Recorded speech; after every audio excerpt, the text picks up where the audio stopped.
Good evening. It is January 18th, 7 p.m. We're here for our regular commissioner meeting. We have a full slate of commissioners, our administrator, and the clerk of the board. So at this time, I will call the meeting to order. If you would please rise and join me in the Pledge of Allegiance.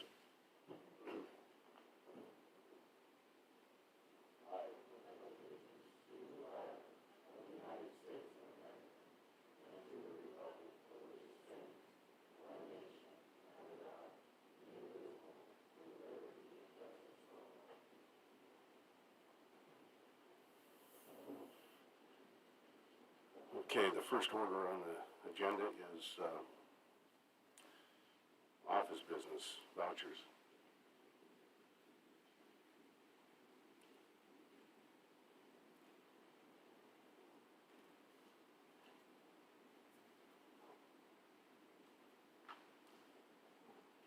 Move for approval of fund expenditures in a total amount of $469,442.97 as presented, and note that it has been reviewed and signed by two representatives of the auditor's office and the county administrator.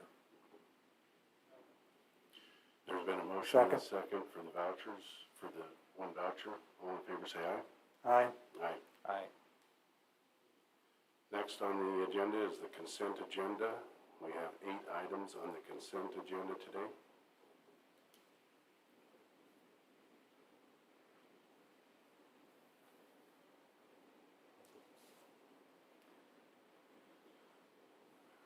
Move for approval of consent agenda items 1 through 8 as presented. Second. There's been a motion and a second for items 1 through 8 on the consent agenda. All in favor say aye. Aye. Aye. Aye. Next is the Commissioner Administrator updates. Keith? Good evening. Within the last week, I've attended a number of different meetings with issues for the county, and attended a regional meeting of cities in Benton County with the Umatilla Indian Tribe. We're still working on the memorandum of agreement that will eventually guide us in our shoreline reconveyance effort.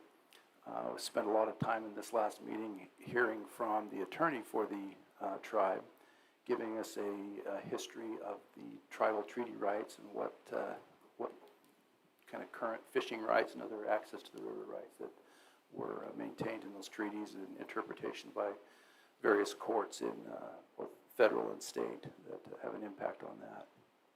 I also attended a regional meeting regarding the future of PILT payments. Those, for the benefit of the public, are payment in lieu of taxes. This is for federally owned land in Franklin County, in which would normally be exempt from property taxes, but the federal government has agreed to pay us in lieu of those property taxes if they were in private ownership.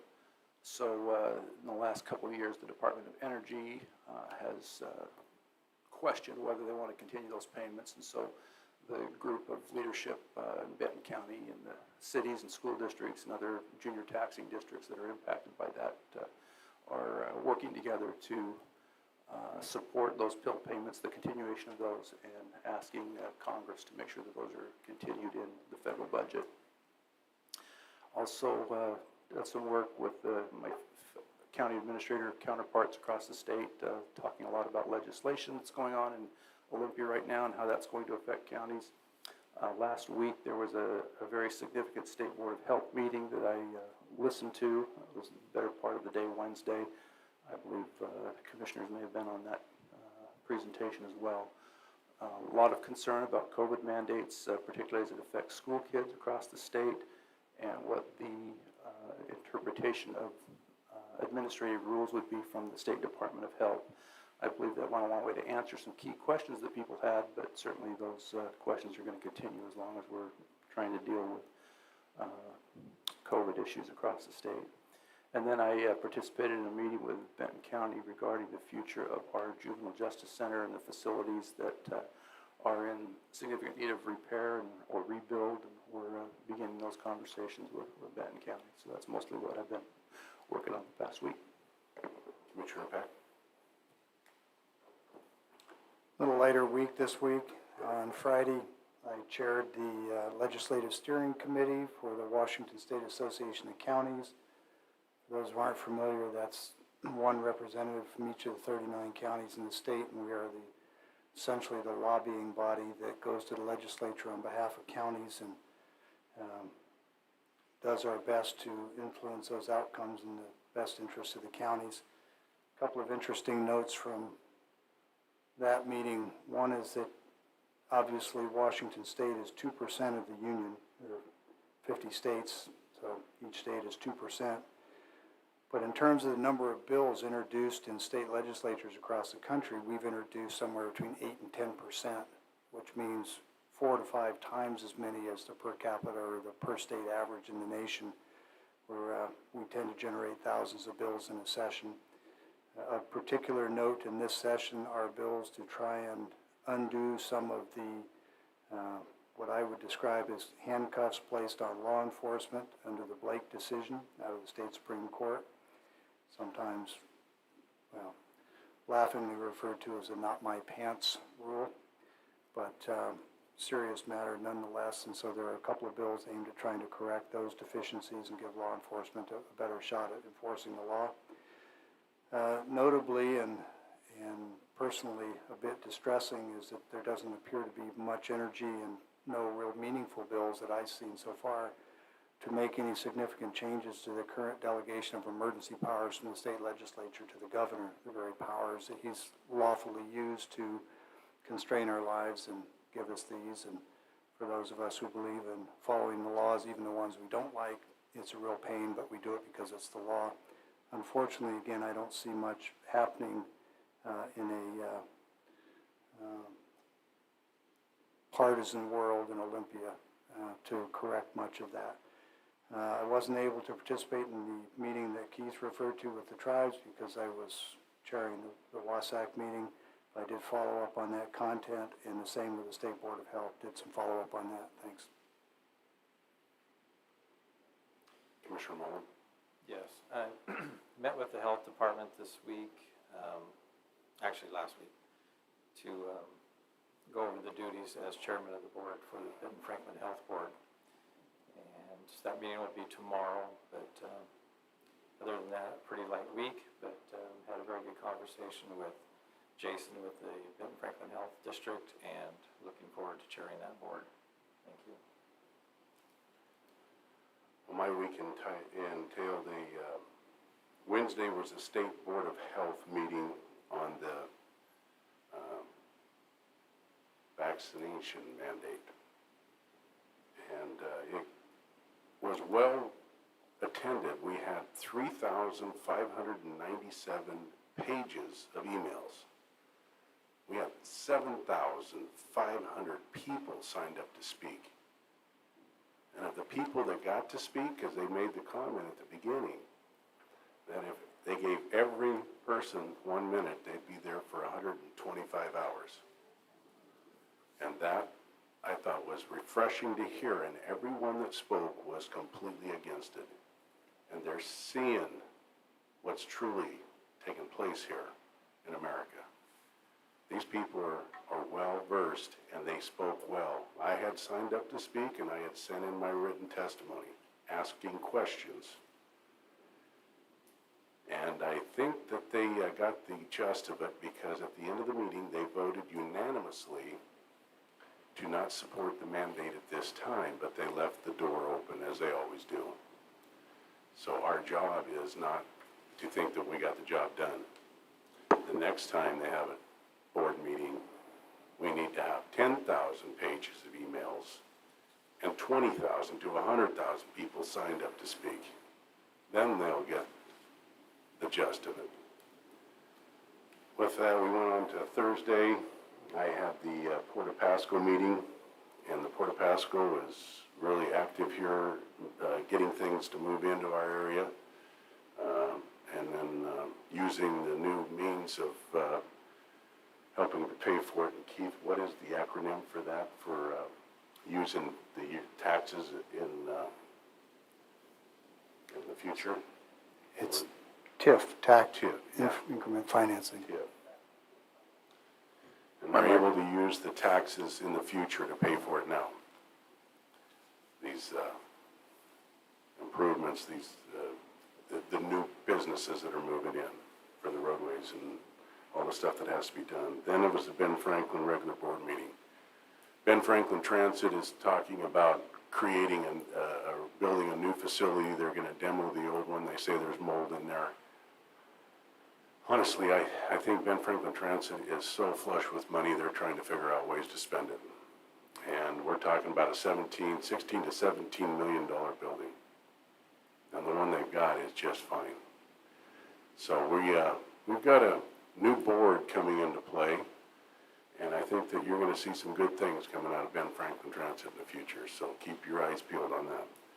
That's all I have for my week in review. So with that, we'll move down to... Mr. Chairman? Yeah.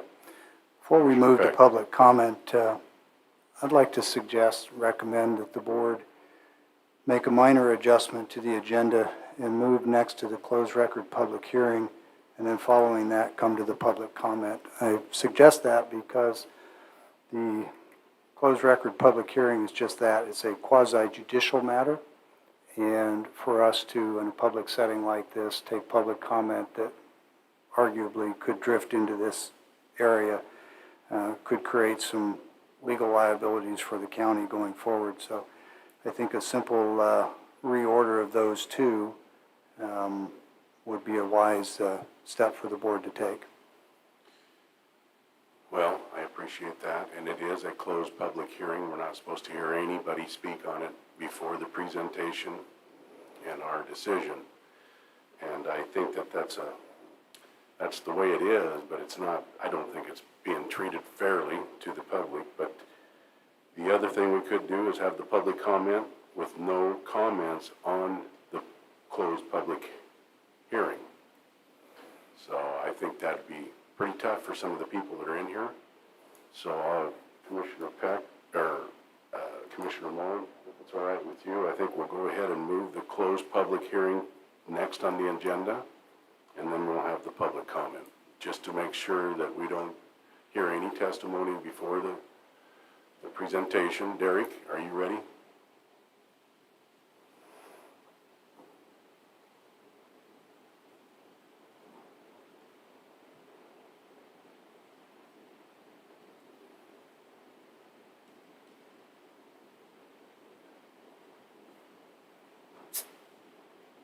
So at this time, I will open the closed public hearing. Closed record public hearing. Thank you, Chair. Yes, this is a conditional use permit for Lieu Ministries. Conditional use permit 2021-13. It's requesting the conversion of an existing single-family home and property to be used as restoration of residential group housing for used youth. This request is CUP 2021-13, requesting the conversion of an existing single-family home and property to be used as a restoration of residential group housing for abused youth. There are 3 phases proposed, with each phase adding 6 additional beds for a total of 18 beds on site. Phases 2 and 3 are proposed to be completed as needed and funding provided. Property address is 2513 Alder Road, parcel number 124430075. Current use of the site is a single-family residence with outbuildings and an active farm. Property size is approximately 20 acres. The existing residence is approximately 3,487 square foot structure with about 2,000 square foot of living space and various outbuildings and attached garage. Proposed phase 2 and 3 homes will be similar in appearance and size to the existing residence. The existing structure is connected to an existing residential private well, and there's an existing septic. Comp plan designation agricultural, zoning is agricultural production 20. There are no critical areas mapped on the site, and the secret determination was a determination of non-significance. here's the subject property. It's the, box, or the trapezoid there in yellow, with the red arrow pointing to it. Here's some site pictures. The first in the upper left corner, that's kind of a shot of the access coming in. The next one is from that same point, showing the access to the actual residence coming off of this access in the first picture. And then you can see the buildings. And then next is a close-up of the existing structures.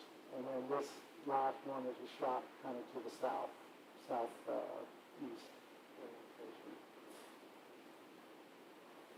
This is a rough sketch.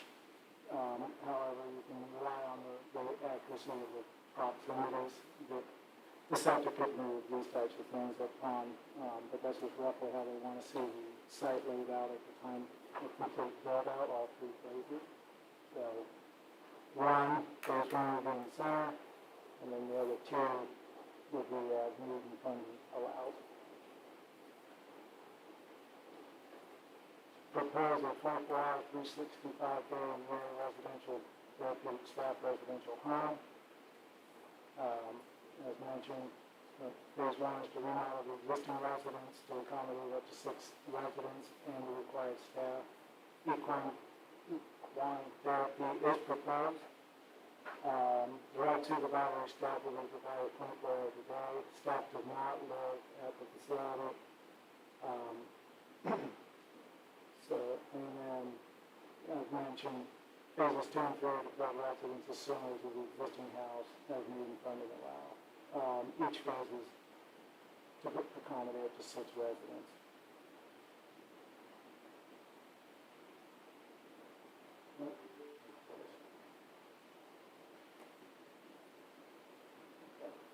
Applicable standards as provided. Under state law, drug care facility, there's various definitions. Closest staff came to, and then this was also confirmed by the applicants, looking that it would be a staff residential home. And those are capped at 6 children. And that would include any other kids, but it's not relevant here.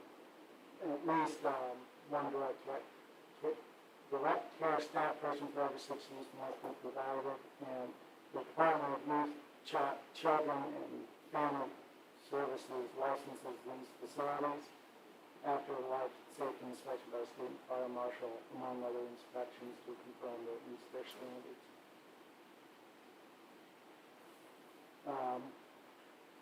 By the time of the staff report being produced, 14 public comments were received, 3 against, 11 in favor. By the time, so there's a lag time often between when the staff report's prepared and then the actual public hearing. Comments are accepted up until and through the public hearing.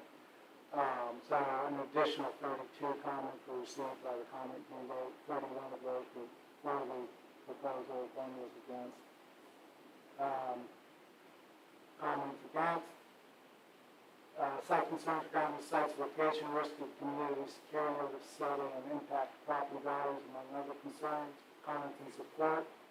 Cite the experience of the applicant in providing the services, the community need for the services, how those services benefit the community, and how the location meets the needs of those being served.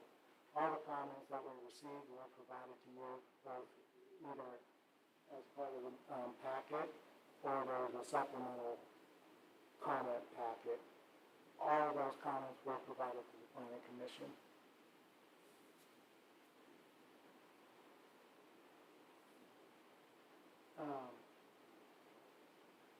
So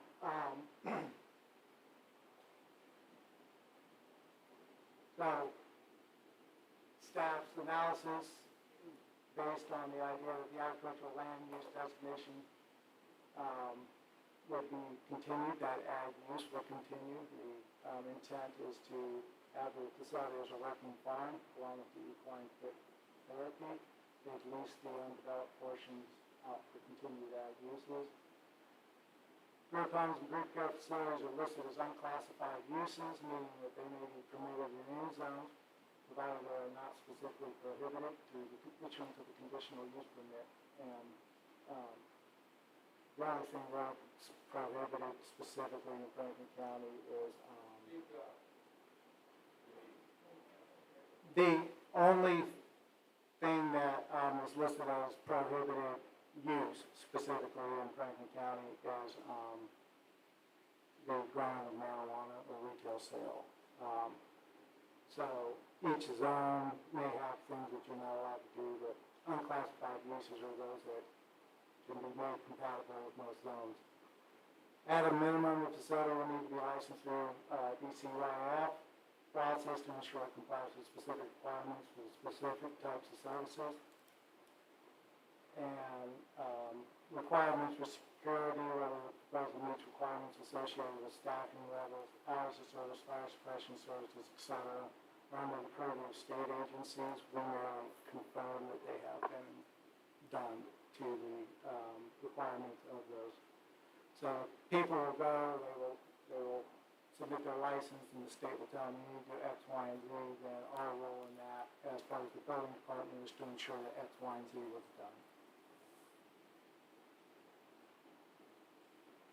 And the recommended motion is as shown. More than happy to answer any questions. Questions, commissioners? Derek, when when the board issues a COP, it's CUP, conditional or special use permit, it's conditioned on the details that are outlined in this package, the requirements that the applicants must meet. And so long as they meet those, the CUP stays in place. If they fail to meet those, this board or any future board has the authority to revoke a conditional use permit, correct? That is correct. Okay. And I had another question regarding the geography, but while you were talking, I pulled up the map real quick and found the answer to it, and it had to do with what the immediate access is or isn't to 395, and it appears that there's very little access till you go a good deal north or a good deal south. So appreciate all the work that went in on this. I probably should also note that the last time this issue came before the board at a different location, I recused myself. I noted when I did that I had in the past contributed a small amount of money to Mirror Ministries, but that was not really the basis of my recusal. My recusal was that I was at about the same time negotiating on a possible purchase of land adjacent to the former location. And so as you recall, I recused myself and did not participate in the discussion. I'm participating tonight because I don't have any conflicts, real or perceived, in this geographic area, and there's no prohibition on my participating. So I wanted to have that in the record. Thank you.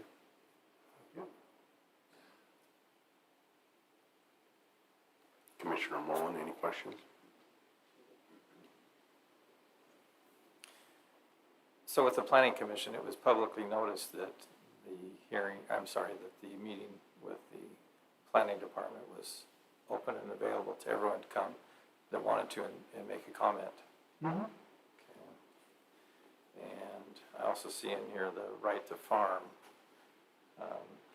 Is there anything that would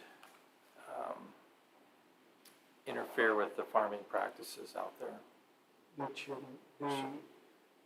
When you're looking at these types of facilities, you can kind of go down two paths. You can go, say, a formal, full-blown, like, center kind of a facility, schools, churches. There's other gathering type uses that would potentially trigger a 1,000-foot buffer on some pesticides and things. However, this is considered a residence under state law and would have the same protections as such. So they wouldn't have a right.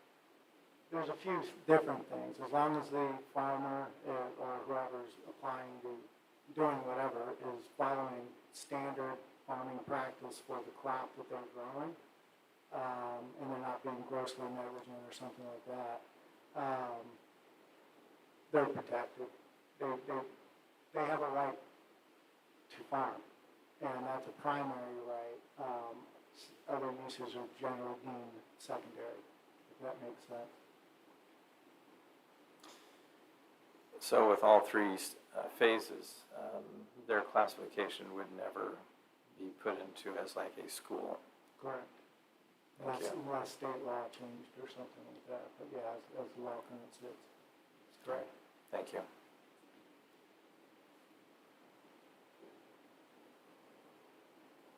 So Derek, you went through that presentation and you mentioned DCYF, just for everybody's information, that's Washington State Department of Children and Youth and Families, correct? Correct. Okay. So with that, how can we call this a single-family dwelling when we're going to have 18 girls and a staff to manage them? No, there would be three structures Right. as proposed. Right. So it's the existing home is the single-family structure, and each of the other ones would be considered under state law to be single-family. Okay, because I looked up the AP 20, family dwelling, and then it went through all of the stuff here as far as what you can do on that ground, and it has H, kennel, commercial, and then it has L, group homes and therapeutic centers. And that's what we're labeling this underneath of. As far as our listings, it would be in the therapeutic center more so than a group home, because you're talking about multiple, in time, potentially, multiple structures. A group home would be in one structure. So it's not going to be labeled a school. No, Are these girls detained? not according to, no. When you say detained, Detention center. no, they're They're not going to be held volunteers. there against their will? If they want to leave, they can leave freely? As far as it's been reported to us, If it's a detention center, it's not a then detention center. all of these, if they're held against their will, if they're held there, and these girls are not adults, correct? Correct. Then it would be a detention center, and therefore, there would be a 1,000-foot buffer on all agricultural practices, especially fumigant. And what about the discharge of a firearm? This property doesn't have I guess the discharge of a firearm would be the same as any other house. Okay, so my question is, there is a professional meat processor that lives right next door, Okay? and he regularly takes animals to his home, because if we have skittish animals and we harvest them next to they will run through the fence and they create a hazard for the roadways around there, so he takes them there. I'm just wondering how therapeutic it's going to be for these young girls to witness an animal harvested going from live on the hoof to hanging on a rail. I really can't speak to the choices made by the applicant regarding the appropriateness of their property. They have investigated the property, they're well aware of the surrounding uses. They're the ones that are, just like I wouldn't debate with anybody else on their proposal. They've vetted the property, they decided that this is where they want to locate. All I'm doing is what we do is we look at that request, compare it against the regulations in place, and determine whether or not it can be made compatible. I don't make judgment calls as to how a person operates their facility. It's just not within our purview, nor our expertise. Was there an agricultural impact study done on this? Mr. Chairman, point of order is necessary. Commissioner Derek. Peck? The line of questioning and the information being discussed now, is it in the package? No. Okay, It under a just- closed record hearing, by law, the discussion is strictly constrained to the contents of the package in the briefing, and you shall not, may not bring in additional outside testimony and information. It's why it's called a closed record hearing, not a closed public hearing. And so the line of discussion is out of order and would request that it stop. We need to confine ourselves to Point the of order record. taken, Commissioner Peck. Now, Derek, I want to know why this wasn't in the line of questioning. Same point of order, Mr. Chairman. I want to know why it wasn't in the, why it wasn't in the packet. Why what wasn't in the package? Mr. Chairman, point of order, same Questions point. You that cannot go outside the that I just record. asked you. Commissioner Peck, point of order, you're out of order? No, We've recognized your point of order. Now, I'm trying to figure out why these questions were not posed during the meeting with the planning board. and respectfully, each time you ask that question, you're going outside the record. Commissioner Peck, you said I've been out of the record not wearing a mask and that we were going to be fined, I was going to be arrested, and obviously you didn't know what you were talking about. And once Please, again, point of order, Commissioner Peck. I have the floor. not under Robert's Derek- rules and point of order, you do So not. Derek, I have. You a do have legal problem counsel with- present. Derek, I have a problem with this, and I am moving that we do not vote on this tonight until some of these other questions are posed and answered.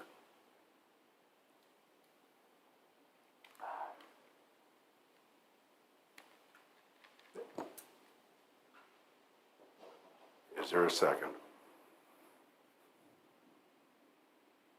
Hearing none? Derek, my line of questioning is over.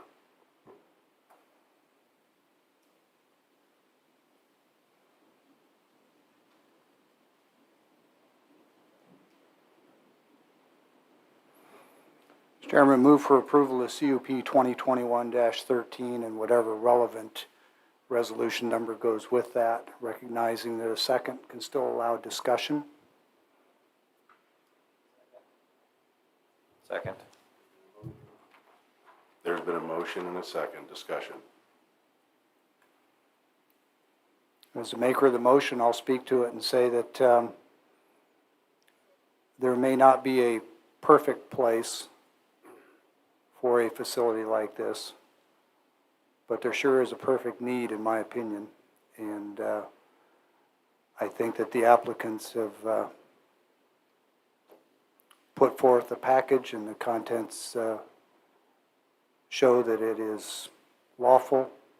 It meets our statutory and planning requirements and obligations, and that it follows the intent of the conditional use permit process, which is to have robust discussion on items that are not automatically approved in a given zone or district, but that with deliberation and discussion, accommodations can be made and locations can be found. And I think this is a good illustration of that process having run its proper course, and look forward to voting on this. As a noble of a cause as this is, and as needed as this is, the last time they proposed this on the Columbia River, I made mention as to the fact that a lot of these girls are gang members, or were gang members. And what was to stop the gangs to come and reclaim their property? And the answer given to me was that they won't. They never will. Because it's too easy to get another girl. And I said, what is wrong with this picture? What are we resolving here? We are creating a bigger problem since we don't address the problem. And how many of these houses are we going to have? It's just going to keep growing and growing until we address the problem. This is a noble cause. I haven't done it yet because Commissioner Peck recused himself because he said he donated to Mere Ministries, and I have refrained from it because I didn't want to recuse myself, and then who would make a decision? So there's confusion tonight on why he recused himself last time. But I will make my donation to Mere Ministries, but I'm not in favor of this coming out and making a deterrent for the farming community. The people that are trying to make a living out in the farming community. Sure, this may be therapeutic, but it won't be when they see that animal hanging and being butchered right beside him. It's the guy lives right next door. So that's my end of my comments.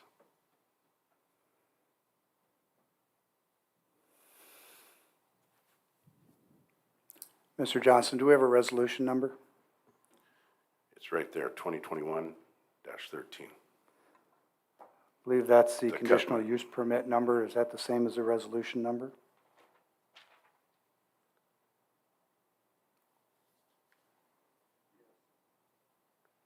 Yeah, it's He said yes. 2022-016. Okay.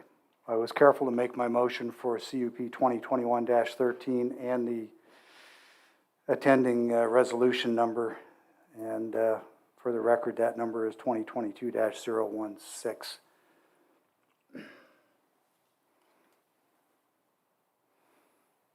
Chairman, I call the question. There's been a motion, is there a second? Or I guess we have a motion and a second. All in favor say aye. Mr. Chairman, the motion to call the question, Was to vote. correct. We're No. voting. All in favor say aye. Aye. Aye. All opposed, nay. Mr. Next. Chairman, I'll point out that calling the question under Robert's rules is a vote to end discussion. It's not a vote on the motion to approve. So now we've ended discussion. We still have a motion on Okay. the table. Okay, well, in the motion on the table, all in favor say aye. Aye. Aye. All opposed, nay. Okay, next order of business is the public comment. Derek, please put the mic back up at the podium for the public comment. Thank you. Did not see where he got that from.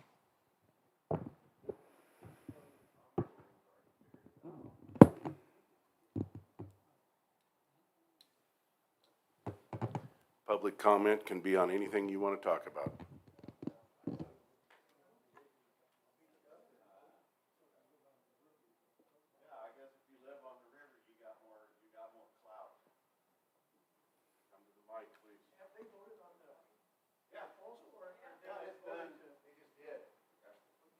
This gentleman's right up here, please. How many guys are opposed to this?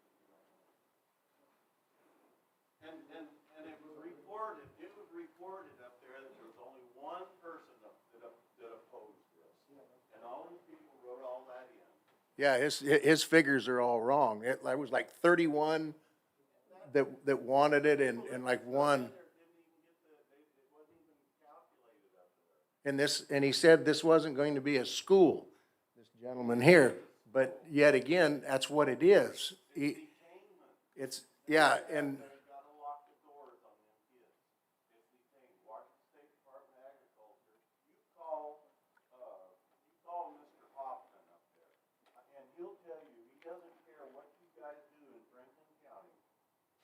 And he will tell you that it's what they decide, if the doors are locked and they can't move around, there is a half to a quarter mile to a half a buffer zone, and if we get caught fumigating, he will come down there and lay the law down and give us a. Dennis, go to the microphone. yeah, Dennis, come to the microphone.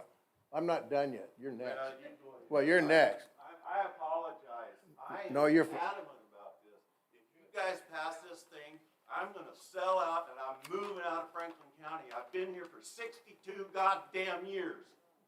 Well, I don't see how this benefits the county. I know it. It doesn't, the Alder Road is a gravel road.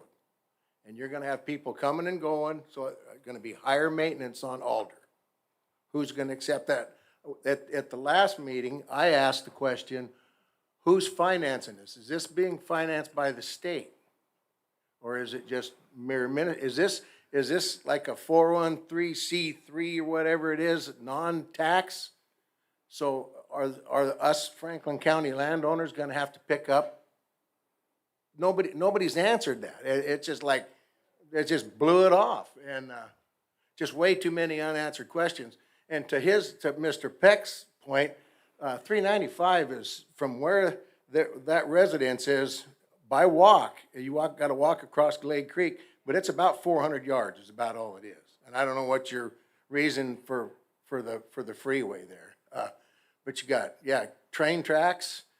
These kids are evidently, one of them said they're not detained, so they're just free to go, free to walk wherever, out into a asparagus field. They can wander off into the creeks, and who's gonna go looking for them? Do we have a search and rescue in Franklin County? I mean, nothing's been settled here. It's just like this, it's like Mr. Didier said, this is a great thing for these kids.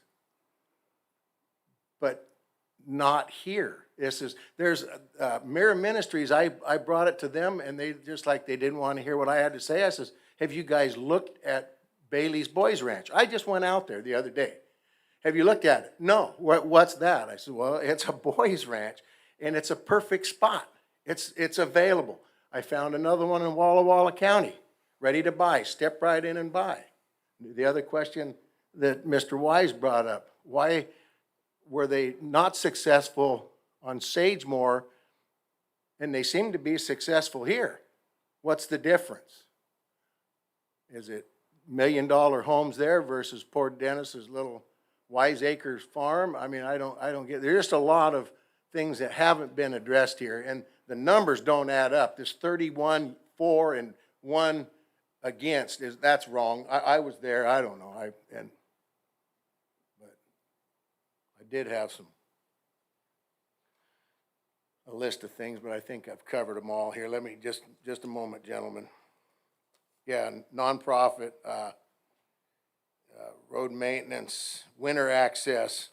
That's another thing. Them kids have got to get in and out of there in the wintertime. Was it 2 years that it snowed 26 inches. You can't even get there from there unless Dennis gets out in his tractor, in his front end loader, and opens up the road.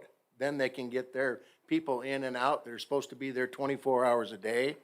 He said that, this gentleman said that these people that work there aren't going to reside there, but they are going to live there 24 hours a day. That's not going to be their residence, but they're going to live there. Pardon? Not by my watch. I'm just kidding you. We don't have the alarm tonight? I'm done. Okay. I got my shot collar on.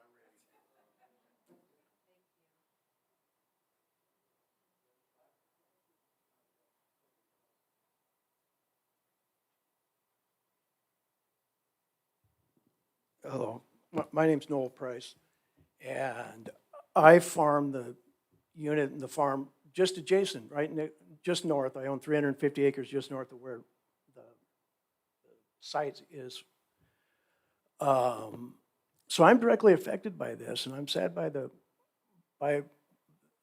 vote that happened before. I think people got a chance to talk, but I live about a half a mile from Sagemore Kennels, and when they said they were going to put the kennel there or put the ministry there, I thought that's a great spot for it. That's a good spot. I don't have a problem with it. And I'm half a mile from it. That didn't go through, and they went to my house, they came right to where my farm is, and then I said, well, I don't really think that's probably going to be a problem. But then I found out that there is an impact on this farming thing. There is.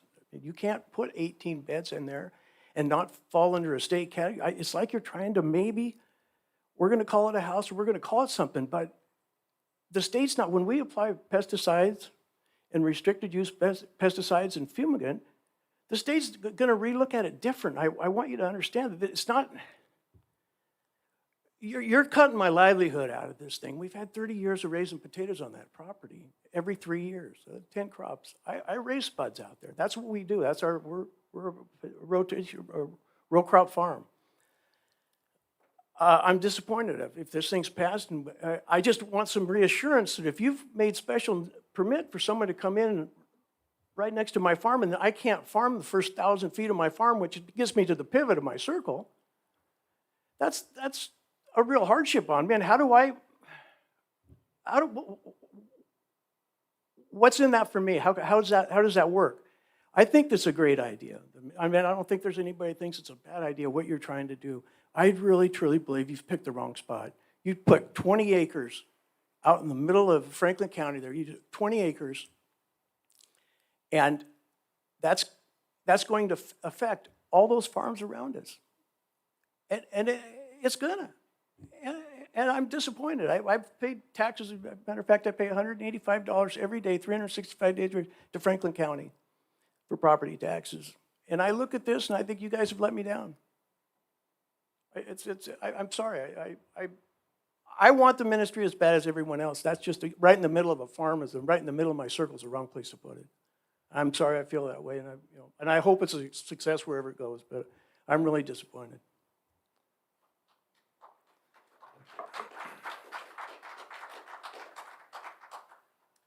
I know that area very well. We almost bought a home on Alder, and it is very close to the railroad tracks, and it's just walking distance to the highway, not driving distance because there's no roads. But one thing that in really listening to Noel Price, what people have to understand is state law for potatoes.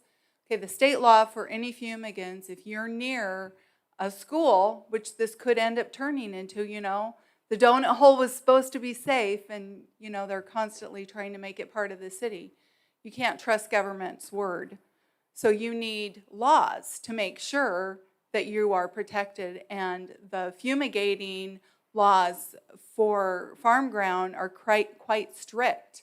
And if you have to have 10 days to report to a school if you need to spray near that school, well, 10 days, by then your potatoes are long dead. They're long destroyed. And potatoes are a very lucrative crop, but they're also a very expensive crop to grow. And it's difficult to find fields. I know so many people that would love to live on 20 acres out in the county. So many people that have told me, do you know anything? I don't know how this gem got hidden from people. And these are people that want to farm or grow or raise their cattle. And farmers, we kind of have a gentleman's understanding with each other. And so if somebody's spraying, just tell us that day and we, whatever. We're pretty good. I mean, I have airplanes flying over my house all the time. I don't fret about it. But people that aren't used to living out in the county would be. And there can be some real issues that are going to come back and bite us. There'll be one problem, one lawsuit, one person saying they got sick, and it's going to destroy farming in that area for years. So just to let you know that's the way it works. They always say, no problem, and then there's a problem.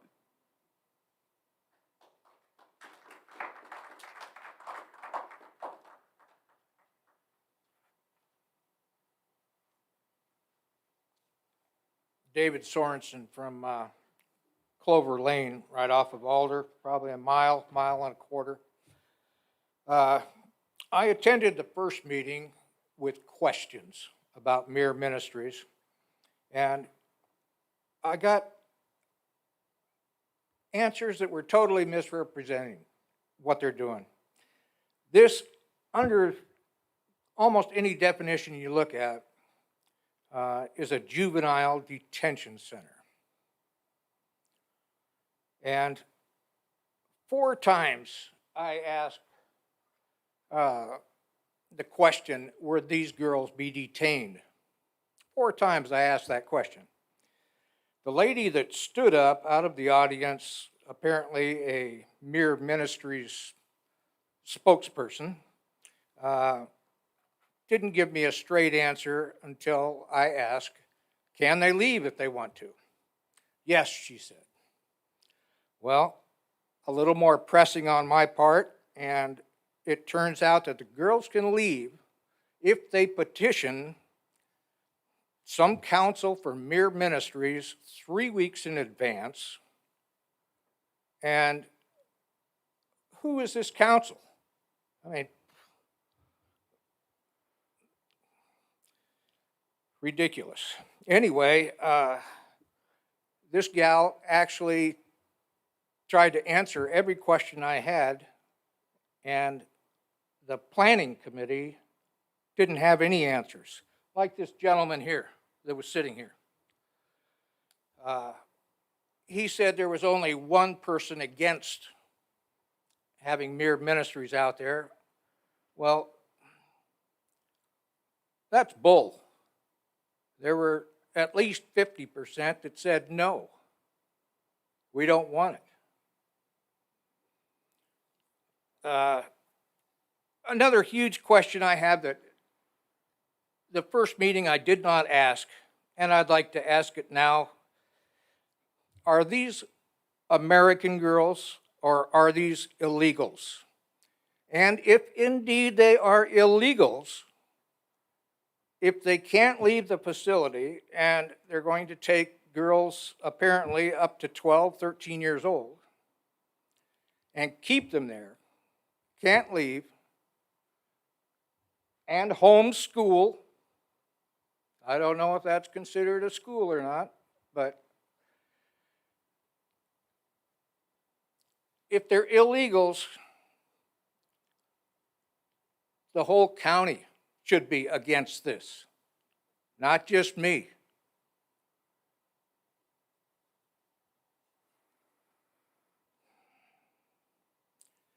I digress and go back to, can the girls leave? I pressed that question too. Can the girls leave anytime they want? Well, it turns out that the answer to that question is that there are to be metal grates of some sort, might as well be bars, I guess. But Mere Ministries lady said, but they can open the window and get fresh air. Okay, they're locked in at night. That kind of takes, fire marshal's going to put it's going to have to be some kind of a fire suppression for juvenile detention.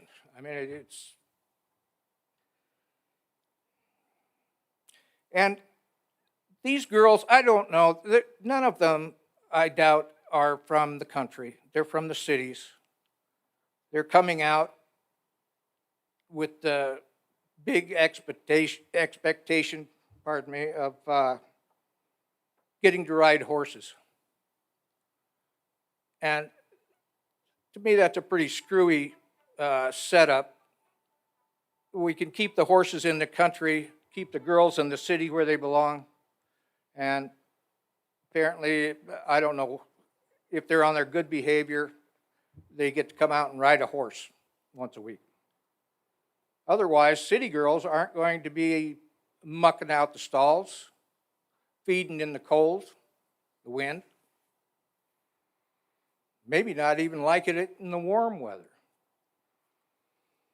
Sir, that was the 3-minute alarm. Thank you very much.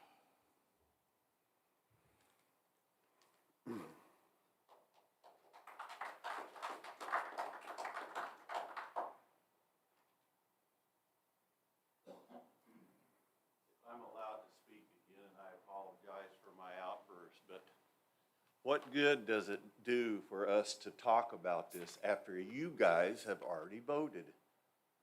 What earthly good does that do? Not a thing. I can stand here and talk all day and blow smoke out my ears and it doesn't do one thing. And you know what the consequences are. This is what Franklin County calls this and what Washington State Department of Agri calls it. That's two different things. And not only that, I can't even step out my back door now and shoot a gun at a rabbit in my backyard. And I have nieces and nephews that come over and we shoot. Can't do that now. I've been in this county for 62 years, paying taxes in this county. I wanted a farm where I could bring out my relatives and we could ride horses and shoot guns and have fun. I can't retire there now. I'm going to sell my damn place and get the hell out of Franklin County. It's bull crap. I'm sorry.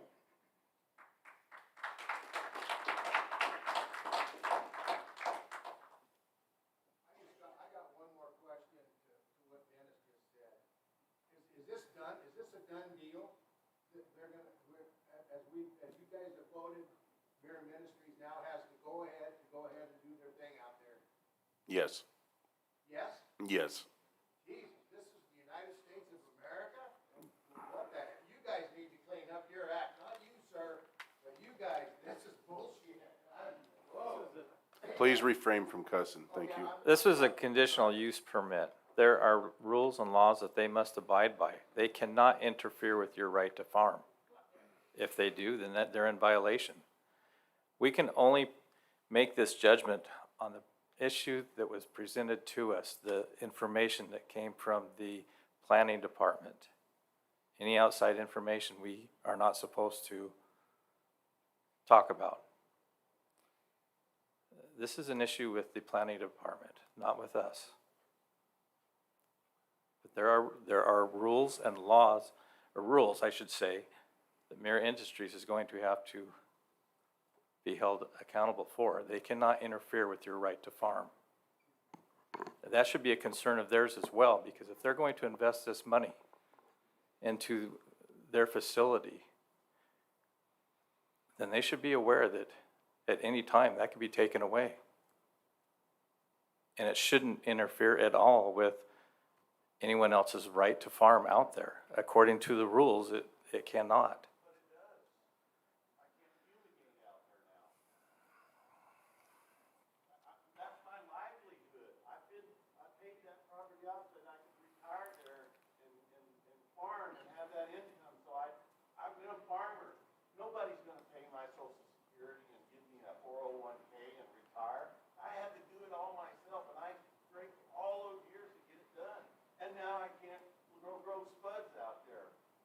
They are not allowed to interfere with your right to farm. Okay, this is public comment. We have a man at this. I have a considerable different view than most of the people that have spoken already tonight. I myself live across the road from a home that takes care of people with unique needs. And I was at a meeting very similar to this when conditions similar to this with arguments similar to this were brought forward, and they did not come to pass.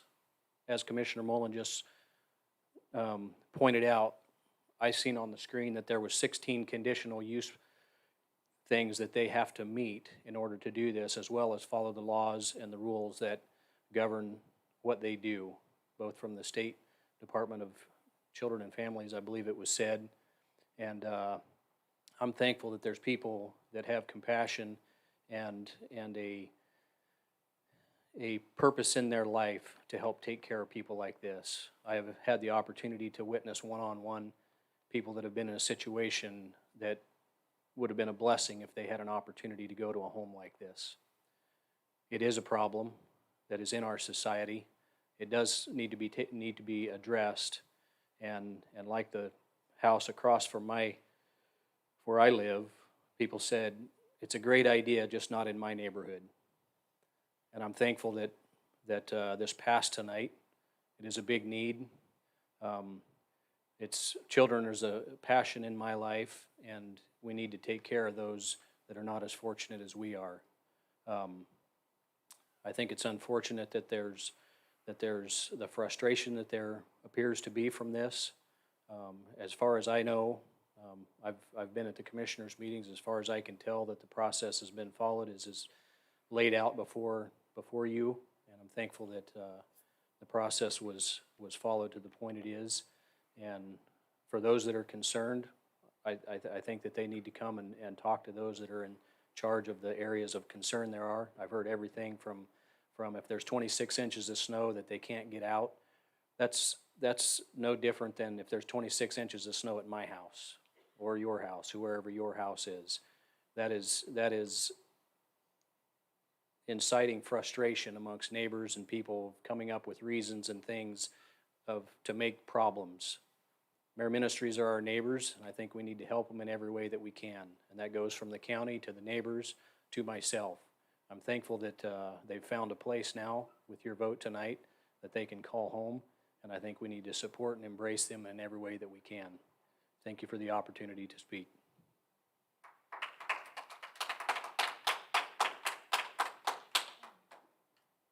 So, from what I understand, you guys only took the word of Derek Broughton. You do know that he's not too impressive of a person. I'm just going to say that I've observed him, and he's reported things that ended up being false. So, and I'm hearing tonight that he was saying there was only one person against, and from people that were in the room, there was a lot more than that. So it's just hard for, people to trust government when it seems like they say whatever they want to say to get things passed, it doesn't necessarily have to be factual. They just say it and then there's no ramification for that. So I don't know if I really trust his word, honestly, but I do think that the system, I don't know if that's state law or if it's just the order that you guys chose, I'm not sure. But it does seem kind of backwards that you vote before you hear the public, the people that are actually close to the situation that it can affect. And in all due respect, I have the utmost respect for Mr. Bauman, but where he lives is a residential area, and out in the county on gravel roads, I can tell you that farmers do have to grate their own, especially if school's not in session, yet they have to grate their own roads. But more importantly, it is the chemical application that should be our biggest concern, because they always start out saying that there won't be a problem until there's a problem. And then once that problem happens, it ends up affecting everybody. And chemicals that they put on these potatoes, fumigants, they're very, very, they're poison. And so, if one person gets sick and some farmer fumigated his field, it could end up causing a lot of problems for that farmer, but other future farmers just in that area. So I don't know. I don't know what to tell you, but I certainly probably wouldn't take the word of Mr. Broughton because he's been wrong so many times. Thank you.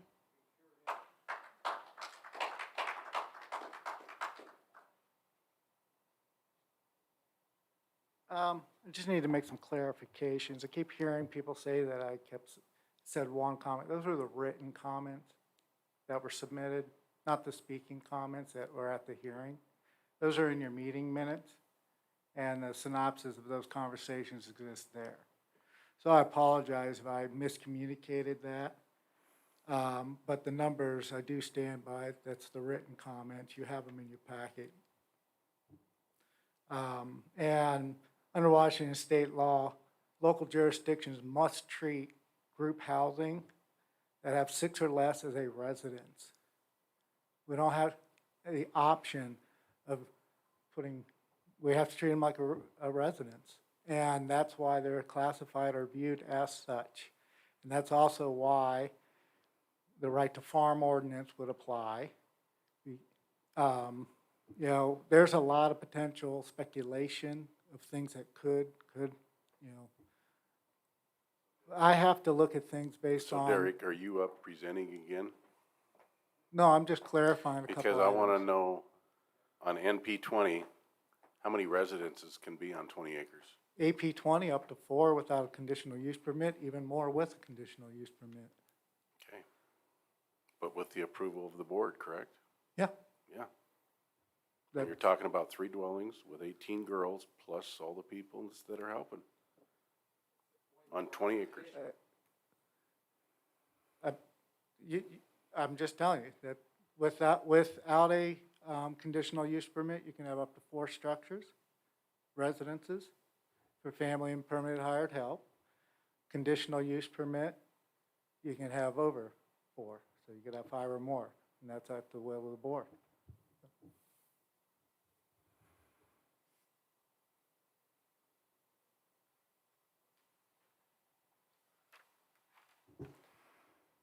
Well, that wasn't what I was going to talk about, but I'm going to talk about it now, I guess. The first thing that comes to my mind is if you think about what's happening at the border, we're just starting to see what's coming our way. And if it's going to stop at 3 buildings, I would be very surprised at 18 young women. If we think that, for instance, the drug gangs or the gangs or whoever you want to call have put these girls in jeopardy or are going to not find them, I think that's pretty naive. And number 2, if you think that there's not going to have to be some kind of protection for them, that's pretty naive. So I would see, if I was a next door neighbor, as I've seen in neighborhoods around us, people drive by that you know are drug gang related, you're just going to see a lot of different changes occurring out there. But really my comment centers around the fact that we have an open border. It's estimated that 2 million people have come across that border as of this date. Where do you think they're going to go? They're coming here. Not all 2 million.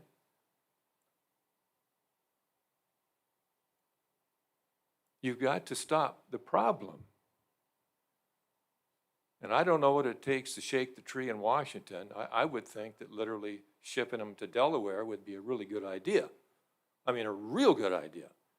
Also planting them outside of Pelosi's apartment, or if you will, her caged-in, built-in, fenced-in area might be a really good idea. But this brings, if you will, the bottom line to me is danger to all of us. It brings people here we don't know anything about. And these people we do know about, these gang-related young women, well, does that tell you something? Are our lives at jeopardy or in jeopardy by bringing more and more of, if you will, people we don't know anything about? Human trafficking, have we heard about that word before? Is that not what we're dealing with these young women? You're going to see this again. Where are you going to put them? Or are we going to stop the problem? Or at least maybe refuse the problem. Say, look, there's a need. Let's send them to Delaware. And I'm not trying to be cold. God bless these women and these young men and the ministries and everyone that wants to give their heart to people in need.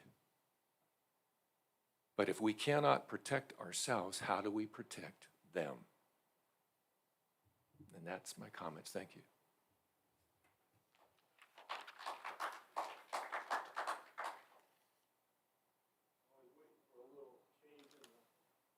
Topics a little bit, give me a segue into something I have to say. Gosh, I got so many things to talk about, I don't have time, but I've been watching things at Washington, and not our state, but Washington, D.C., and you see all this craziness going on, and yeah, you're gonna do it this way, blah, blah, blah, all this nonsense about, we don't care what anybody wants, we're gonna do it this way, bend over, take a vaccine, we don't care what you say, you're gonna take it.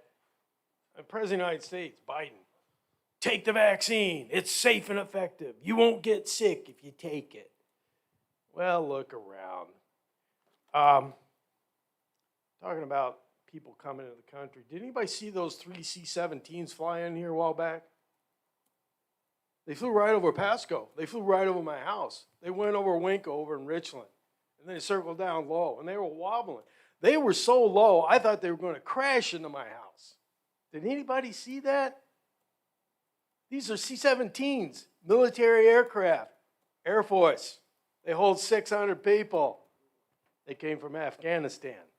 They deposited people out at our airport. You don't know about that? Yes, they did. I went out and watched. I went out and looked at the airport, see where they landed. So it doesn't surprise me everybody's got headaches today. I mean, nobody's paying attention. We're all looking at each other locally about, our neighbors or some crap.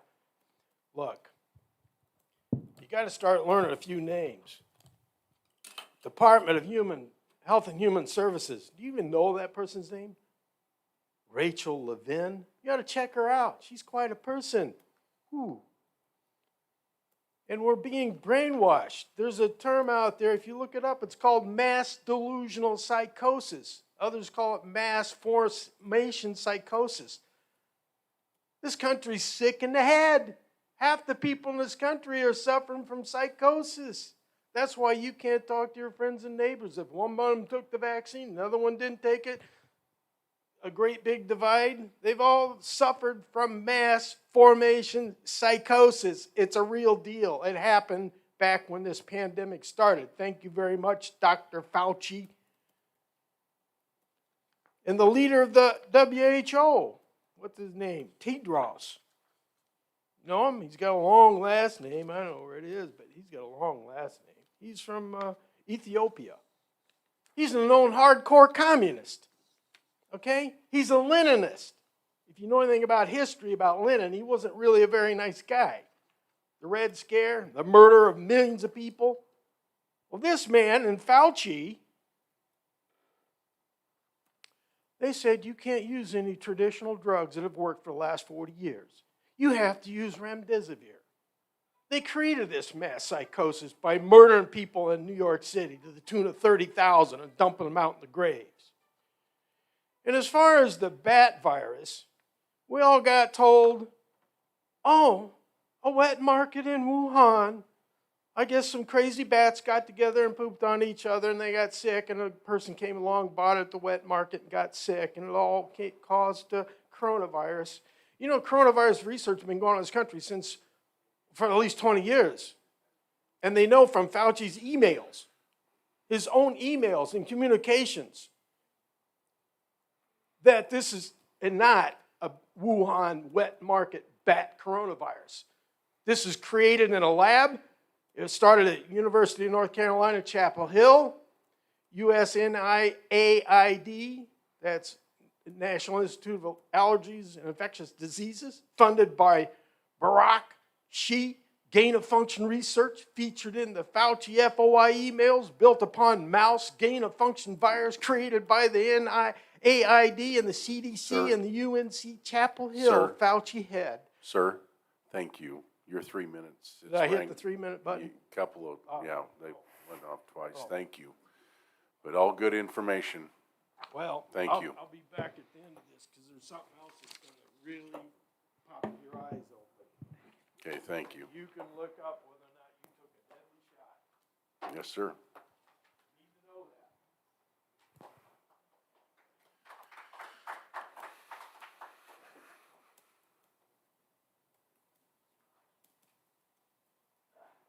George Dockstetter, Self Landing Road.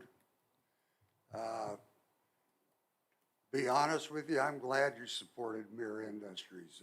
My wife and I donate to them. But what's sad about this whole situation is you guys didn't have the cojones to put it where it was supposed to go the first time. And you leave the impression that people that live on the river are better than the people that live out in the country. And the people out in the country don't deserve the same thing the people do over on the river. It's sort of sad to see what you're doing. I don't know why Rocky didn't want her over there. Maybe it's because his family owns ground over there. Just because you were looking at property over there, abstained. So, I mean, it gives a funky smell to the way this process went. I'm all for what they're trying to do. I just think the three of you went around it ass backwards. Thank you. Just to comment on that, I was not in office the first time this came around.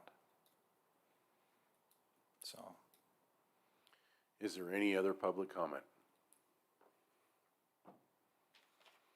Seeing none, we'll move down to administration office business. Keith? Oh, we got another one. Excuse me. With this new information that you guys have received tonight, I do not see how that you can possibly vote without having the information, the input of the audience. Is there a vote? Show of hands. Who's against this? Who's for it? Okay, there's more against than there is for. Can you see that? And no one, well, touched briefly on illegals as inmates basically at this detention center. No one addressed that. Are they going to be housing illegals? Anybody have an answer? Beer Industries? They're pretty quiet, so I guess they are.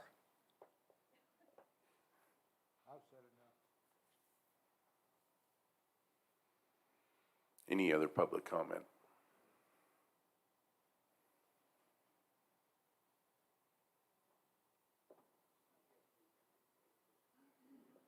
Sir, come to the podium right here. Thank you. Just for a little clarification, I know I voted and I sent you guys all emails. My wife did. Everybody in the back row did that was voting against this. And so I guess I'm kind of confused when I see numbers pop up where it's, 30 to 1. And I think that, I've been in education for 30 years, and I think that all you guys there need to do a little more work on what we just seen out here right now. And if not, I'm sure there's going to be a lot of lawyers involved that'll just love to get a hold of this thing and take it off and go forward for it. So I think you better do a little more work. Thank you. Just one more point is that I have farmer friends, live on a farm. He sprayed his crop. Someone had moved in close. Their bees died. They sued him. No sprayer, no chemical person, no one will spray his field anymore because of it. So there are certain crops he can never grow there because of it. So that's the point. Everybody has a right to farm. It doesn't mean that someone doesn't have a right to sue and blame that farmer, and it will be up to a judge and a jury, and they always side with the victim against the wretched farmer. So that's the point. And it ruins it for everybody out there. No one will be able to, and people come out on our ground and hunt all the time. I mean, that's just the way it is, and the rest of us are fine with it. But when you get people that are used to residential city living, they do not comprehend that. They do not appreciate it.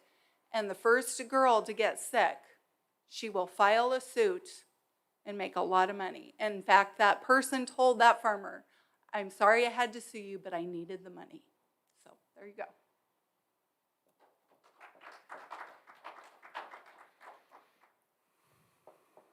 Any other public comment? We have another public comment period coming up after the administration office business. So let's move on to the administration office business. Just a couple of brief items, Commissioners. The Franklin County Historical Society has held what they refer to as Dinner Under the Dome. It's a opportunity for them to raise funds, but also kind of recognize the courthouse as a historic facility in Franklin County. We didn't host it last year as a result of the COVID restrictions, but they have requested that they be able to use the dome atrium area of the courthouse on May 22nd for their Dinner Under the Dome. I don't look for formal approval tonight, but just ask if you have any concerns or questions about that. You let me know. We will bring actually a contract and resolution before the board, but I want to be able to give them at least a tacit approval that we're going to be able to move forward with that. Okay, Keith, is that it? No, I got one other item. Just kind of looking for consensus here, if there's agreement that's okay with the commissioners. The other item, we have been requested to participate in a joint meeting with the Benton County Board of Commissioners, primarily to discuss the possibility of hiring a county veteran service officer. Issue arose in a recent Veteran Services meeting, Veterans Service Board meeting, and it's probably a good idea to discuss that so that we are at least in coordination with Benton County. I think the board members have said that they are available on February 23rd for that meeting. That's a Wednesday. Question just is, if you want to have that at 10 a.m. or at 1:30 p.m., if you have a preference for either time. Can we check our calendars and get back to you Sure, on that? certainly. That's all I had for office business tonight. Thank you. All right, we'll open it up for public comment. We have another public comment period, 3-minute limit, so anybody for public comment on any other topics? Absolutely. Thank you.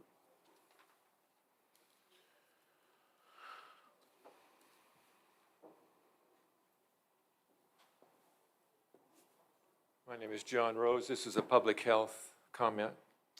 What I put before you comes from the Workplace Mental Health Institute.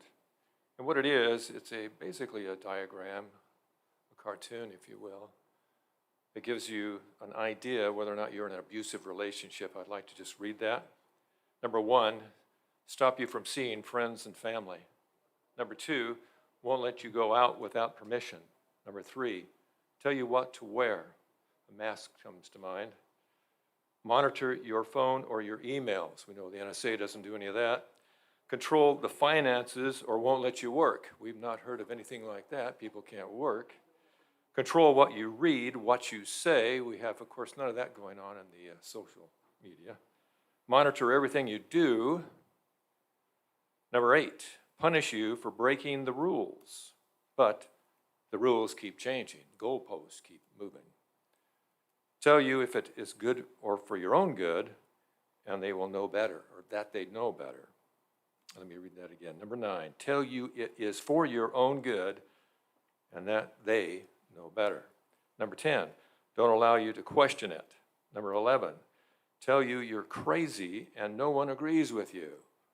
Number 12, call you names or shame you for being stupid or selfish. Of course, we know that all unvaccinated people are tremendously selfish. And if you don't wear a mask, you're definitely self-centered and ignorant and should be locked up somewhere, etc. Gaslight you, challenge your memory of the events that make you doubt yourself. Dismiss your opinions. Number 15, play the victim. If things don't go your way, it's all your fault. Now, we've not been blamed by Biden.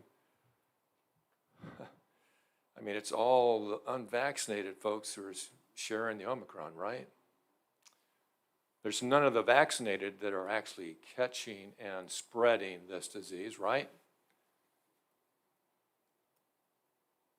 Gibraltar, the most heaviest vaccinated country, and it is a country, it's got 33,000 people in it, 140% vaccinated because they vaccinate people that come in and off that. Did they get an Omicron surge? Sure they did. Sure they did. The vaccine does help reduce symptoms, no doubt about it. Next time I get a chance to talk to you, we'll talk about some of the actual side effects because I've got lots of information I want to share with you. But if you think this vaccine is not killing people, you're very naive. I know that I'm not trying to accuse you. But if you read this, pretty much sounds like we're being abused. But that's up to you to determine. I'm just throwing that out for you to consider about. And I'll take a deep breath and go sit down. Thank you.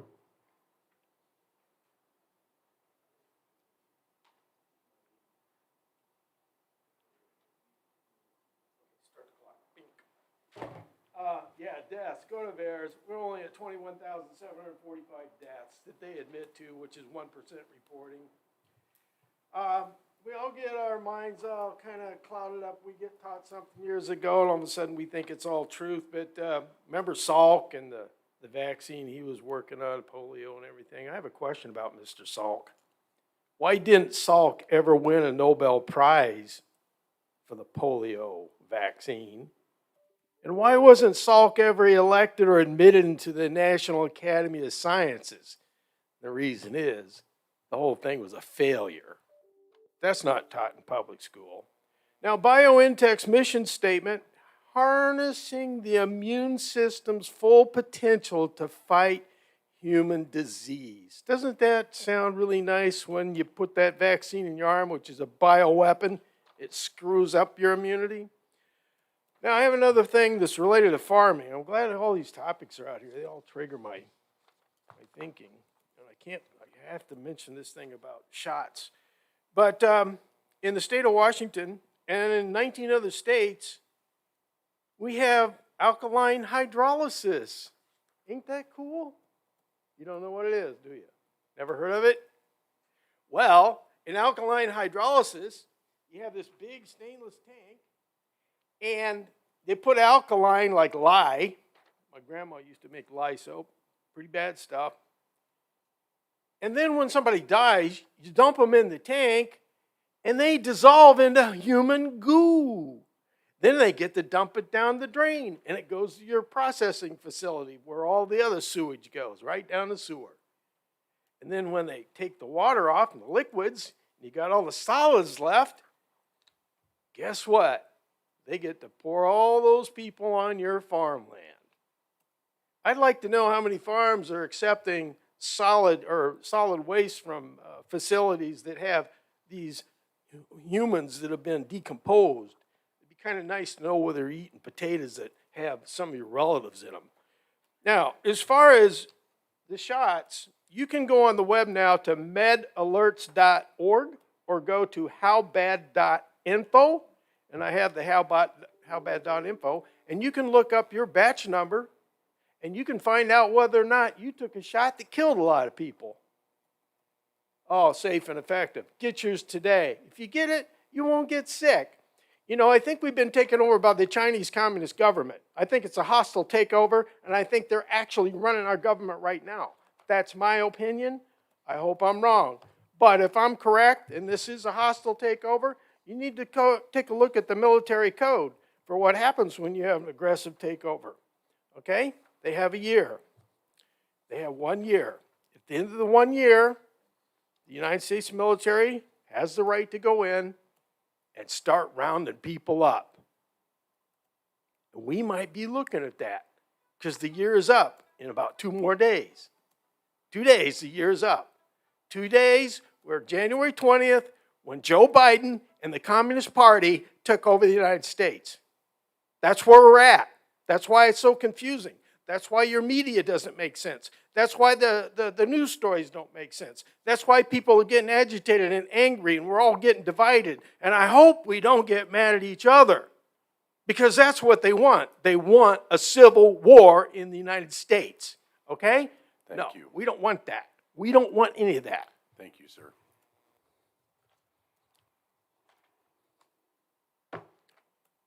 Look up your shot. You're going to know. Thank you.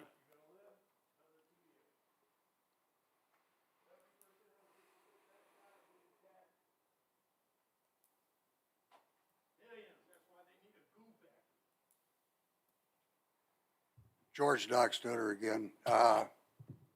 I'm concerned on this public health, Benton Franklin Health Department, where the 6 of you, along with Benton County Commissioners, are going to be sitting on it. Who appoints the other 6 people? Does it come from the state, or who's it come from? I've been told that the commissioners of the 2 counties will appoint them, but that is not solid. That is what I've been told. Rocky, what have you been told as chairman? I've been told the same thing. That So will be appointed locally. Do you have to appoint medical people or knowledge people, or I believe there can has it to be be. laymen I believe there has to be 1 medical doctor. Yes, out of the 6? probably out of the 3.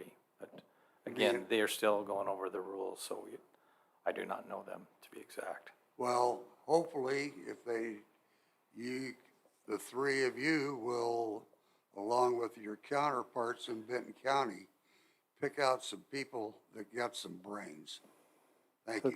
So that's partially correct. There's nothing that says that the board has to be 3 from each county. It could be 2 from each county. Oh, I thought it The was law- all the county commissioners. Well, like I just said, the law requires that you have an equal number or greater of not or non-elected individuals. So you could have 4 county commissioners, 2 from each county, and you have to have 2 so that you have representation if you're voting on financial or personnel matters. 2 people so you have a quorum of your board. So you could have 2 from each, so you could have 4, and then you'd have to have at least 4 that are not elected. Out of that minimum number, at least 1 has to be from each of the federally recognized tribal representatives, and there could be multiples of those depending on what part of the state you're in. And the local board does not select those people. They are selected by the tribes, who then refer those names to the board.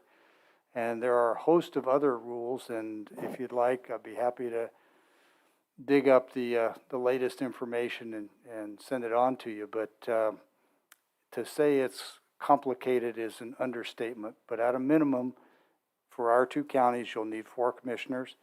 You'll need at least 4 non-electeds. At least 1 of those will have to be tribal, and 1 from each tribe. So in theory, if we had 4 federally recognized tribes and each one of their own representative, you could have 4 tribal representatives.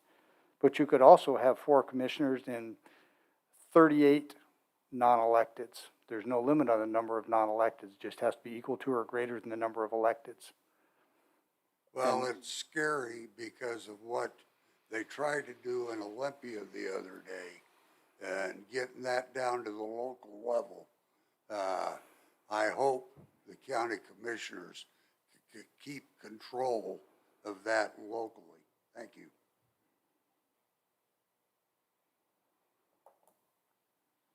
Yeah, this is what I want to speak to. So I actually listened to the health department, the state health department. They spoke to that, and they were saying if those tribes are in your county.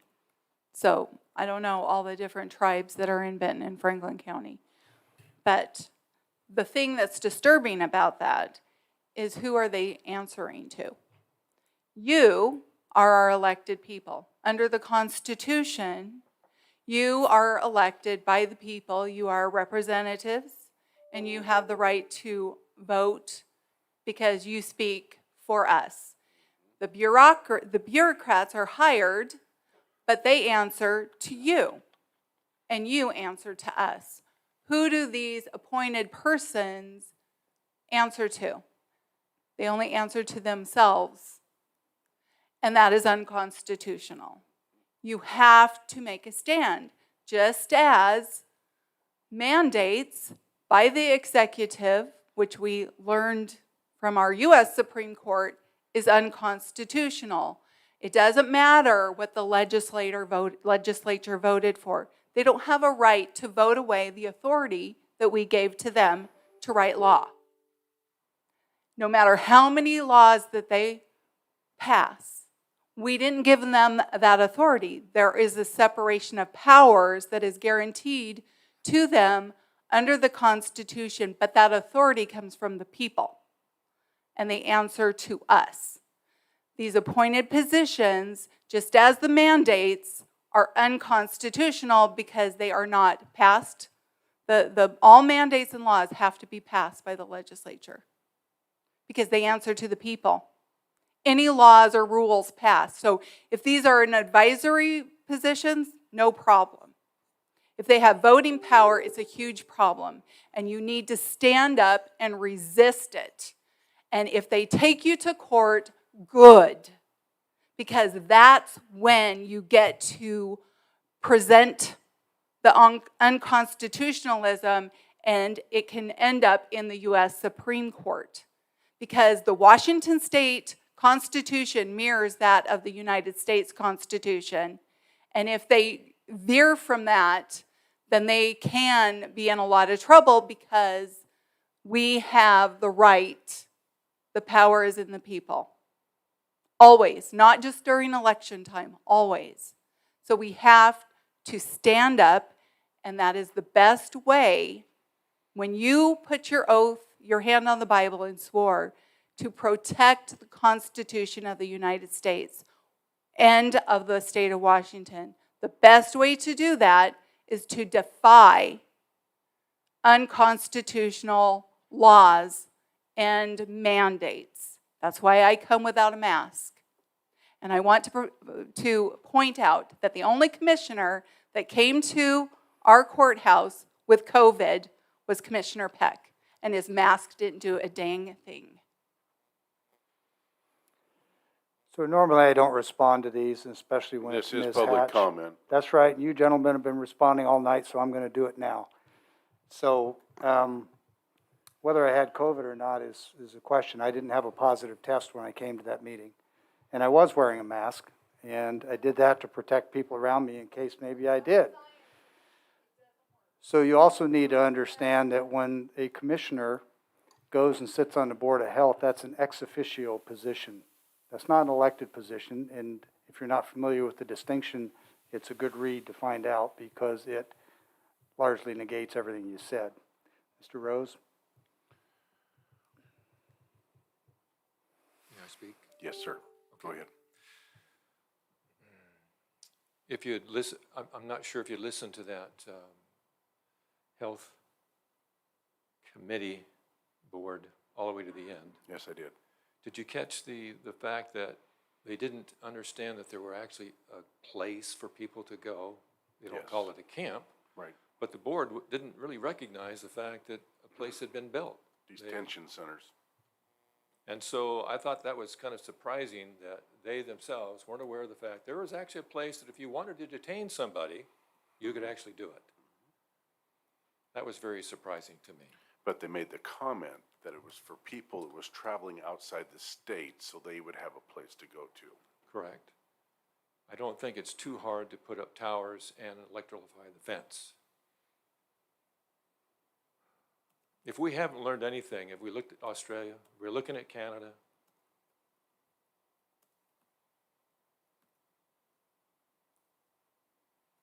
we're in trouble. And Commissioner, Sheriff Raymond told us through a letter on September 23rd, there is no law to wear a mask. I know that you want to wear a mask. I think that's great. There is a misdemeanor involved. I'm understanding that as well. But this is peaceful protest. I have that right. And I hope that you will protect my rights as well as me protecting your rights as we move forward. And I hope that we can do so in peace and indeed having respect for each other. Within the next 2-3 years, we're going to find out very, very sadly, one way or the other, and I could be wrong, okay, and then I'll pay that price. And I'm willing to do so. But I'm hoping and praying that indeed the mandates will go away, that we can get back to some normality and unity and loving our neighbors and not pointing fingers at each other because we disagree. There has been no discussion, no conversation of any substantial amount or quality or quantity concerning the vaccines. It's not a vaccine. It's an experimental agent. We are the test group. We are the animal group that would take 7-10 years to get through. MMR, have no problem with it. And in fact, if you get measles, you don't need an MMR. You don't need measles. But if you don't get measles, you need that vaccine. It does save lives. We have seen recently in plain sight, this does not prevent infection. So if it doesn't prevent infection, and it doesn't prevent, if you will, being effective or an agent to spread the virus, I'm sorry, I do hear that, then how can you mandate it? Where does that come from? I wore those masks for 36 years in the OR. And you know what it protects? It protects the wound from what I have in my nasal passage, my oropharynx. Am I afraid of the patient? No. We have sterile technique for a reason.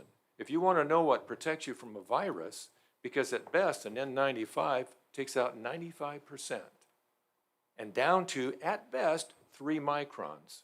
A virus, 1 micron. 1.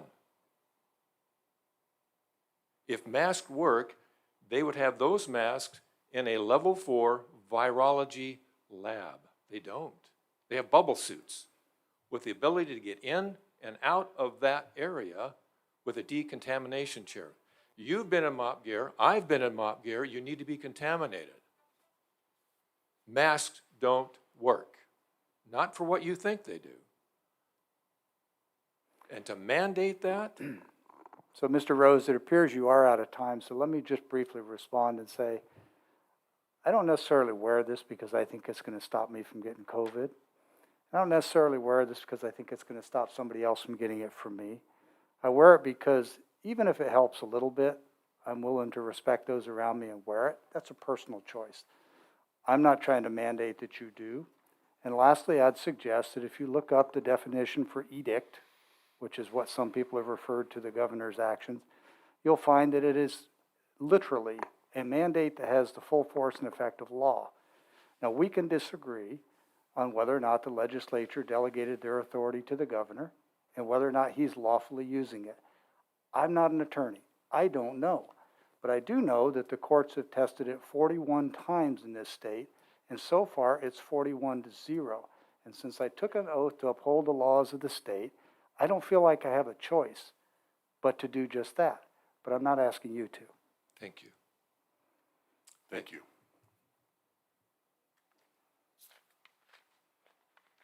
Then why did you storm out of 2 commissioner meetings because we weren't wearing face masks, claiming it was an illegal meeting? You refused to protect the Constitution. You refused to. And that's fine if you want to wear a mask, but the fact that you stormed out of the meetings shows you refused to protect the Constitution.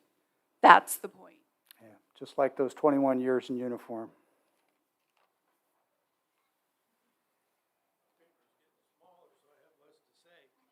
Hey, I don't know, have you ever heard of Archbishop Carlo Maria? Because he wrote an open letter to the President of the United States, Donald Trump, Sunday, October 25th, 2020. And I want to read one paragraph. It starts, the first sentence is pretty good. Allow me to address you at this hour in which the fate of the whole world is being threatened by a global conspiracy against God and humanity. Now, you go down a few paragraphs and it gets really good here.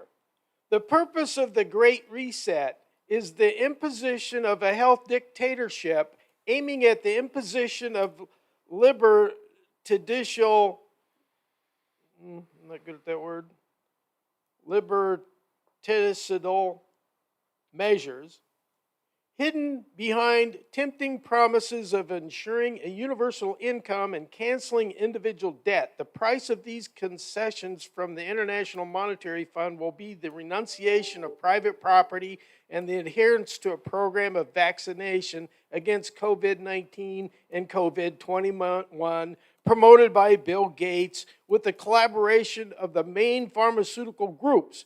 Beyond the enormous economic interests that motivate the promoters of the Great Reset, they're talking about Klaus Schwab here in case you don't know, you haven't done your homework.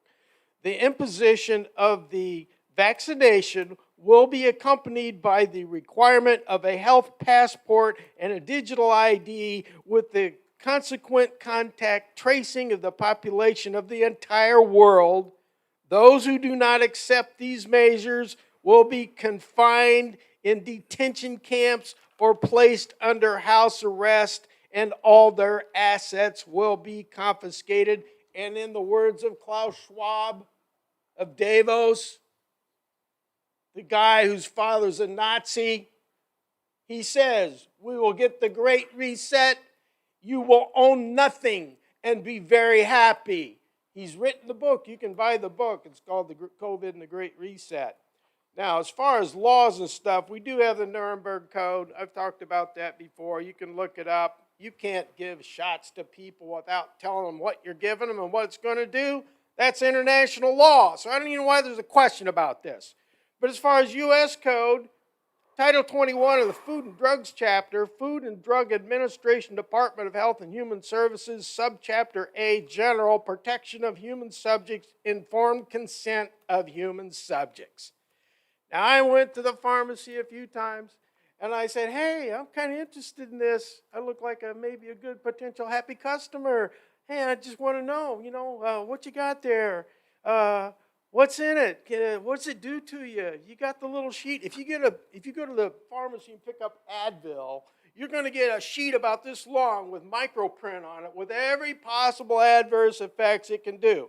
You go get your COVID-19 shot, and you'll be lucky if you get what they used to put in was a blank sheet of paper. No informed consent. The whole program is a ruse. It's a lie. It's murder. And I don't know why Fauci's walking as a free man in this country. I don't know why we're letting people murder people in this country all in the name of, well, it's a science experiment. Well, I'd like to conduct my own science experiment on these people. I'd like to see how long it takes to dissolve them in one of those goo tanks I talked about a while ago. Let's do an experiment on Fauci. Put him in one of those alkaline tanks, and we'll do a timing test on see how long it takes to take one of the most maniacal creatures ever created in this world to dissolve and be put on one of Bill Gates' farmland. Thank you, sir. That's completely uncalled for, to call for Fauci to be dissolved in a goo tank. Completely uncalled for. I wanted to make a comment about the health board being expanded, and I've done quite a bit of research on it and read a lot of what Commissioner Peck found there, that it could potentially be as many as was came forward potentially, and wondered if it pleased the board if you would maybe put together a presentation on what that might look like, the appointment process, and what authority these unelecteds would have that would potentially sit on that board, whether or not they had voting power. And I think that it's a very serious thing that needs to be taken very carefully. And I read, like Commissioner Peck did, that it has the potential of having a huge number of representatives from community groups that are interested in it, to all the way to diluting it to where our actual elected representatives have very little say in the process potentially. So if you would look into that, I think that would be very helpful for clarification. And I know that sometimes, I've said this before, that we wrestle with our system of government, and I think that's the way it was meant to be, that we wrestle ideas and don't grow weary in doing good in representing our county. Thanks to each of you.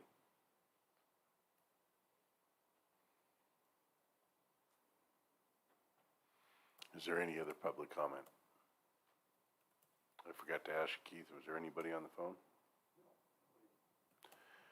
Okay, with that completes our agenda tonight. So is there any other business for the good of the county? Hearing none, this meeting is adjourned. Thank you all for coming.